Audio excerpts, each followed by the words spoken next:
Abe, nung nakaraang araw nga po pala kami nag-umang ng kwitid Meron nga po pala kami mga nahuling ilang pirasong banal Hipon sa kabangos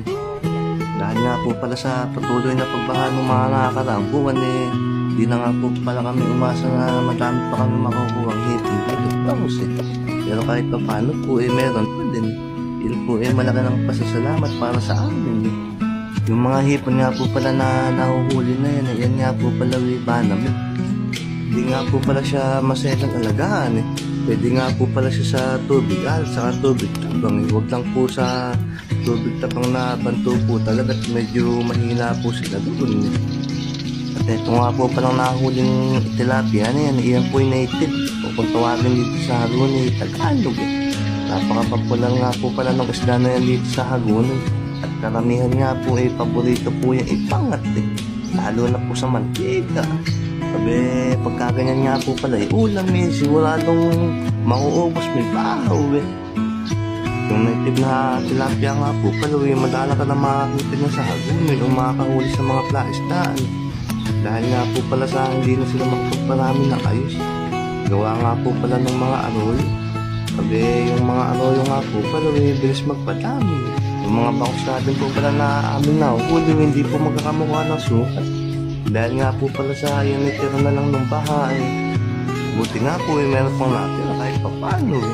Dahil nga po pala talaga ng mga nakakarang buwan na malakasan Pagyo para pong dagat yung aming inuumangan na yan At dito nga po pala si part na ito Sunod-sunod nga po pala yung pandaw na puro banam nga po pala yung sumakit Buti nga po yung aming tinatanggal ng banam hindi yan yung magpapandaw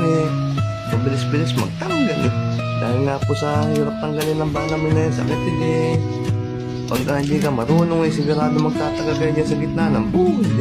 Abuti kayo ng siyam-siyam din Sabi yung bangus nga po kahit ganyan sa isla okay na po yan Dahil nga po pala sa napakamahal ng bangus ngayon Talaga kung kailangan mo diyan sipag at syaga lang Dahil po pag hindi na talagang magtsatsaga na magtanggal ng bangus diyan Saka banam hindi ka po makakaipon ng pangbenta Ang mga nagtatanong nga po kung saan na dinadala yung bangus saka banam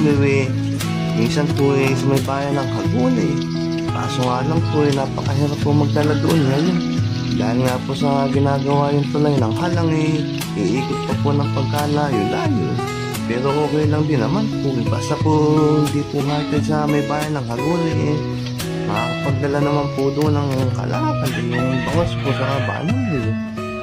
Sa pamamalaisdaan nga po palawin hindi laging panalo